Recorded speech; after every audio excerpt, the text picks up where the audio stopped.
Fondement du ministère de délivrance, code de conduite. Cette exhortation s'adresse à nos chers leaders du mouvement de réveil chrétien, avec tout le respect et les honneurs dus à tous ces vaillants soldats du Christ et aide qui apportent guérison et délivrance aux captifs des pièges de l'ennemi. Permettez-moi d'exprimer ma sincère gratitude pour votre engagement à libérer les gens au nom de Jésus-Christ. Le ministère de la délivrance est un engagement sacré, et votre volonté de confronter les ténèbres, pour le bien des autres, reflète le courage, la compassion et la foi.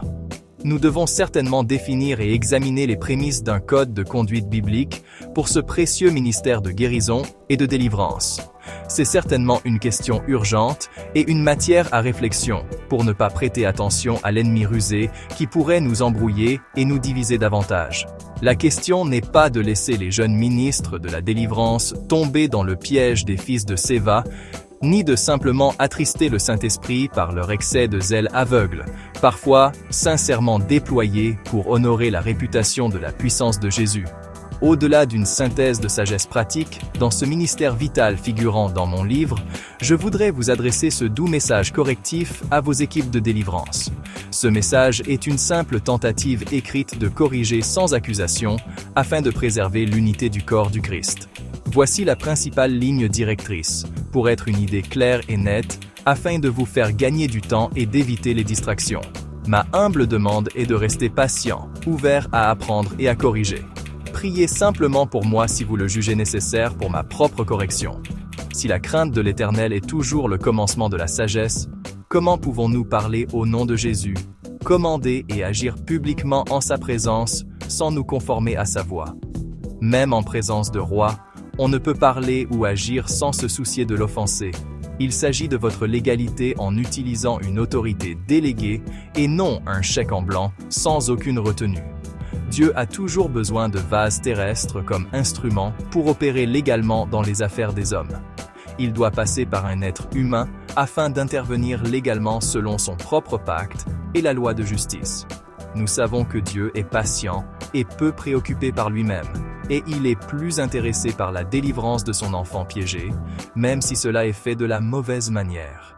C'est pourquoi votre action fonctionne toujours, parce que rien ne peut limiter la compassion de Dieu à travers Jésus. Mais nous nous souvenons certainement de l'avertissement de Jésus qui pourrait dire « Éloignez-vous de moi. Je ne vous ai jamais connu. Vous avez reçu votre salaire de gloire et de célébrité. Vous n'avez plus de couronne à réclamer maintenant. » C'est ma compréhension la plus optimiste de ce dilemme. Ils ne perdront peut-être pas leur salut, mais pourquoi, par ignorance, perdre leur couronne après avoir lutté si durement? Puis-je partager avec vous une formulation claire et didactique que vous pourriez offrir au ministre? En bref, la règle d'or est: la délivrance n'est pas l'exécution d'un jugement sur les démons, mais l'application de la victoire du Christ. Nous expulsons les démons, nous ne les punissons pas, même s'ils méritent certainement d'être punis. Ce n'est pas notre mandat. Le jugement appartient au Christ seul, au temps fixé.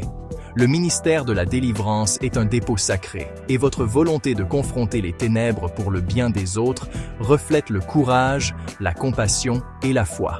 À mesure que nos ministères mûrissent, il est certainement utile de revoir les limites bibliques qui protègent à la fois ceux que nous servons et ceux qui exercent le ministère. Dans cet esprit, je voudrais souligner doucement une distinction importante que l'Écriture fait entre la délivrance et le jugement. La Bible enseigne que si les démons sont déjà condamnés, leur punition est réservée à un temps fixé. Matthieu 8, 29. Apocalypse 20. Même Jésus, durant son ministère terrestre, n'a pas envoyé prématurément les esprits dans l'abîme, mais leur a simplement commandé de partir. Pour cette raison, l'Écriture montre constamment l'Église exerçant l'autorité pour expulser les démons, non pour les punir. Le jugement, la sentence et la condamnation finale appartiennent au Christ seul. Jean 5, 22. Notre autorité est réelle, mais elle est aussi définie. Le langage impliquant des menaces, des punitions, ou l'envoi d'esprits dans l'abîme ou dans l'étang de feu, bien qu'il soit souvent bien intentionné, dépasse simplement la juridiction biblique et brouille cette distinction. Le modèle apostolique que nous voyons dans les Actes est simple, calme et efficace. Au nom de Jésus-Christ, sors. Maintenant. Ou, par l'autorité du sang de Jésus, je te commande de partir. Maintenant. Restez simple. pure, efficace. Mon espoir en partageant cela n'est pas la correction pour elle-même, mais la croissance, pour nous tous, vers un ministère qui reflète l'autorité, l'humilité et l'ordre du Christ. La véritable autorité spirituelle n'a pas besoin de dramatisation. Elle repose en toute sécurité dans l'obéissance à Jésus. Merci de recevoir ceci dans le même esprit d'unité dans lequel je l'ai offert. Que le Seigneur continue de fortifier votre ministère et d'approfondir sa fécondité.